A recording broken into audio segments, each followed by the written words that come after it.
യേശു ശിഷ്യന്മാരോട് വിളിച്ചു, ആരെങ്കിലും എന്നെ അനുഗമിക്കാൻ ആഗ്രഹിക്കുന്നെങ്കിൽ അവൻ തന്നെ തന്നെ പരിത്യജിച്ച് എൻ്റെ കുരിശുമെടുത്ത് എന്നെ അനുഗമിക്കട്ടെ. സ്വന്തം ജീവൻ രക്ഷിക്കുവാൻ ആഗ്രഹിക്കുന്നവൻ അത് നഷ്ടപ്പെടുത്തും. എന്നാൽ ആരെങ്കിലും എനിക്ക് വേണ്ടി സ്വജീവൻ നഷ്ടപ്പെടുത്തിയാൽ അവനത് കണ്ടെത്തും.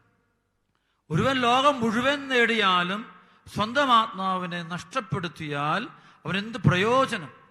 ലോകം മുഴുവൻ നേടി, പക്ഷെ അവൻ്റെ ആത്മാവ് നാശത്തിന്റെ പാതയില്ല. അങ്ങനെ അതിനർത്ഥമുണ്ട്, വേറെ അർത്ഥമുണ്ട്. അതായത് ആത്മാവിനെ നഷ്ടപ്പെടുത്തിക്കൊണ്ട് വേണം ലോകം മുഴുവൻ നേടാം. ഇഷ്ടമുള്ള പെണ്ണ്, ഇഷ്ടമുള്ള ചെറുക്കൻ, ഇഷ്ടമുള്ള സുഖം, ഇഷ്ടമുള്ള വീട്, ഇഷ്ടമുള്ള രാജ്യം, ആഡംബര ജീവിതമൊക്കെ നേടാം. ചില പാവം കൂടുതൽ ചെയ്യുമ്പോഴാ പിശാച് ഒരുപാട് കാര്യം കൊടുക്കും. അതല്ലേ ഈശോയോട് പിശാച് പറഞ്ഞതേ.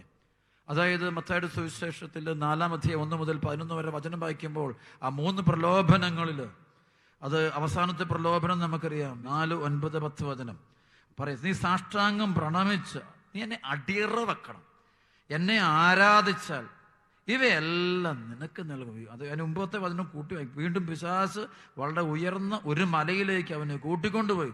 ലോകത്തിലെ എല്ലാ രാജ്യങ്ങളും അവയുടെ മഹത്വം അവന് കാണിച്ചുകൊണ്ട് അവനോട് പറഞ്ഞു, എല്ലാ സുഖവും നിനക്കെന്നാ കൂട്ടിക്കണോ? ഇഷ്ടമുള്ള കൂട്ടിക്കുക, ഇഷ്ടമുള്ള തിന്നോ, ഇഷ്ടമുള്ള പെണ്ണ്, ഇഷ്ടമുള്ള ആണോ, ഏത് ടൈപ്പ് പാപമാണ് ചെയ്യേണ്ടത്, ഏത് രീതി പണം ഉണ്ടാക്കണം, വക്രതയിലൂടെ, വഞ്ചന, ചതിച്ചോ, വഞ്ചിച്ചോ, കൈക്കൂലിയോ, വെട്ടിച്ചും തട്ടിച്ചോ ഒക്കെയോ, ബിസിനസ് നടത്തിയോ, ഏതാ വേണ്ടത്, നിനക്കെന്ത്, ഏത് വസ്ത്രം വേണം, ഏത് വണ്ടി സെലക്ട് ചെയ്തോ, ഇഷ്ടമുള്ളത് ബെൻസോ ഓഡിയോ, എന്താ വേണ്ടത് ചോദിക്കുക.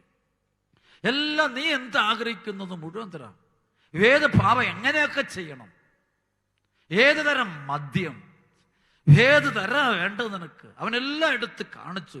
ലോകത്തിന്റെ സുഖങ്ങളല്ല, ഏത് പഠിക്കണം, നിനക്ക് എന്താ പഠിക്കണം, അറിവ് കിട്ടണോ, അറിവിന്റെ വഴി പറ, ഏത് പുസ്തകങ്ങളാ, ഏതെല്ലാം ആരുമായിട്ട് നിനക്ക് കണക്ഷൻസ് ഉണ്ടാകേണ്ടത്, ഏതെല്ലാം വ്യക്തികളുമായിട്ട് നിനക്ക് ബന്ധം, ഏതെല്ലാം അവാർഡ് കിട്ടണം, ആ അവാർഡ് ഞാൻ മേടിച്ചു തരുന്നേ, ഏത് സുഖവും തരാം, ഞാൻ തരാം. അവൻ പറയാ ഞാൻ തരാം. പക്ഷെ ഒരു കാര്യം നീ ചെയ്യേണ്ടത്, നീ സാഷ്ടാംഗം പ്രണമിച്ച് വീടൊക്കെ, ആ വീട് നീ വഴി പോകുമ്പോൾ ബസ് കാരണം അതുപോലത്തെ ഒരു വീട് പണിയാൻ ഞാൻ പറഞ്ഞുതരാം വഴി, അതുപോലെ മക്കളെ വളർത്താൻ വഴി, ഏത് കോളേജിലാണ് പഠിപ്പിക്കേണ്ട അത് വടക്ക് വിടാം, അവിടെ തന്നെ കയറ്റിവിടാം. പക്ഷെ ഒരു കാര്യം, നീ സാഷ്ടാംഗം പ്രണമിക്കണം, നീ ദൈവവചനമൊക്കെ വിടണം, അഭാപിതാവുമായിട്ടുള്ള ബന്ധമൊക്കെ വിടണം, പള്ളിയും പട്ടക്കാരനും പ്രാർത്ഥനയും സഭയായിട്ടുള്ള ബന്ധമൊക്കെ ഒന്ന് മുറിക്കണം, നീ കൂദാശകളൊക്കെ ഒന്ന് മാറ്റിവെക്കണം, നീ ദൈവസ്നേഹത്തിന്റെ വഴികളൊക്കെ ഒന്ന് മാറ്റിവെക്കണം, നീ ചില മാറി ചിന്തിക്കണം.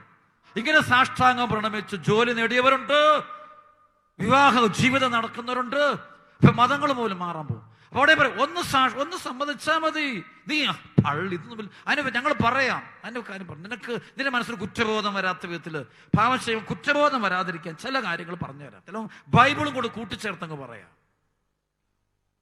ദൈവവചനം കൂടെ കൂട്ടിച്ചേർത്ത് പറയാം, കുറ്റബോധം ഉണ്ടാകാതിരിക്കാൻ. അപ്പൊ പറഞ്ഞു, നീ സാഷ്ടാംഗം പ്രണമിച്ച് എന്നെ ആരാധിച്ചാൽ ഇവയെല്ലാം നിനക്ക് ഞാൻ നൽകും, എല്ലാം നിനക്ക് ഞാൻ നൽകും, ഉറപ്പാ.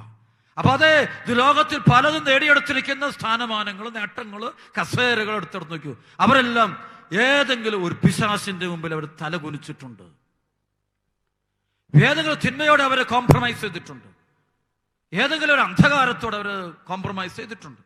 അതുകൊണ്ടാണ് ഈ പിശാച് അവരെ കീഴ്പിടിച്ചത്. ആദ്യത്തെ ആദം ഒരു നിമിഷം ചിന്തിച്ചു, ദൈവത്തെക്കാളും സന്തോഷം നൽകുന്നത് ആ പഴമായിരിക്കുമെന്നേ, ദൈവത്തെക്കാളും ആനന്ദം കിട്ടുന്നത്, ഈശോയെക്കാളും ആനന്ദം കിട്ടുന്നത് ആ പഴത്തിനായിരിക്കും ആനന്ദം. തട്ടിച്ചു നോക്കി ഏതാണ് വലുത്, അവള് തട്ടിച്ചു നോക്കിയപ്പോൾ വലുത് പഴത്തിനാ വില കൂടുതല്, ലോകത്തിനാണ് വില കൂടുതൽ, സുഖത്തിനാണ് വില കൂടുതൽ, നേട്ടത്തിനാണ് വില കൂടുതൽ, ഈശോയ്ക്ക് വില കുറവാന്നുകൊണ്ട്. പക്ഷേ ആ പഴം പറിച്ച് കഴിച്ചപ്പോൾ യൂദാസിനുണ്ടായ അതേ അനുഭവം ഉണ്ടായതേ. നിരാശ കയറുന്നുണ്ട്, ഓടി ഒളിക്കുന്നുണ്ട്, കണ്ണു തുറക്കപ്പെട്ടു, എല്ലാം കണ്ടു, എല്ലാം അനുഭവിച്ചു, പക്ഷേ ചെറുതായിപ്പോയി, ഒരു നിമിഷം ചെറുതായിപ്പോയി. യേശു പറഞ്ഞു, യേശുവോട് വാക്ക്, സാത്താനെ ദൂരെ പോവാ, Go away, Satan. ഇതൊന്നും എനിക്ക് വേണ്ട, ഇതെനിക്ക്. അതാണ് സാത്താൻ ഉപേക്ഷിച്ച, സാത്താൻ തന്നെ അങ്ങ് പോവില്ല, അവൻ കൊണ്ടുവരുന്ന സാധനം കൊണ്ടേ അവൻ പോവുള്ളൂ. അവൻ നമുക്ക് ചില പ്രലോഭനമായിട്ട് വരുമ്പോൾ അതുകൊണ്ടേ അവൻ പോവുള്ളൂ. സാത്താനെ ദൂരെ പോവുക. എന്തെന്നാൽ നിന്റെ ദൈവമായ കർത്താവിനെ ആരാധിക്കണം, അവിടുത്തെ മാത്രമേ പൂജിക്കാവൂ എന്ന് എഴുതപ്പെട്ടിട്ടുണ്ട്. അപ്പോൾ പിശാച് അവനെ വിട്ടുപോയി. അപ്പോൾ മാലാഹമാര് വന്ന് അവനെ സൂക്ഷിച്ചെന്ന ബൈബിൾ. എൻ്റെ അർത്ഥം എന്താണ്?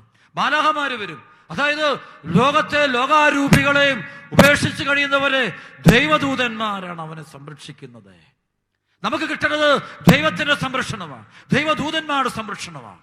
സുവിശേഷ വേലയിൽ, ആധ്യാത്മിക മേഖല ഞാൻ പലപ്പോഴും അനുഭവിക്കുന്നത്, ഞാൻ പറയാറുണ്ട്, അവസാനം ദൈവമേ ഉള്ളൂ കൂടെ. ദൈവത്തിന്റെ സംരക്ഷണം കിട്ടുന്നുണ്ടെങ്കിൽ പിന്നെ എന്തിനാ ഇവരുടെയൊക്കെ സംരക്ഷണത്തിന്റെ ആവശ്യം? എന്താ? ദൈവം തന്നെ അത് വളരെ മനോഹരമായിട്ട് നമ്മൾ ചിന്തിക്കുന്നതിലും സൂപ്പറായിട്ട് കർത്താവ് കാര്യം കൊണ്ടുപോയി. അതുകൊണ്ട് പരിശുദ്ധാത്മാവിൽ നിറഞ്ഞ ഒരു കൃപയുടെ ജീവൻ നയിക്കാൻ ദൈവം നമ്മളെ അനുഗ്രഹിക്കട്ടെ, കൃപ നൽകട്ടെ എന്ന് വെച്ചാൽ പ്രത്യേകം പ്രാർത്ഥിക്കുന്നു.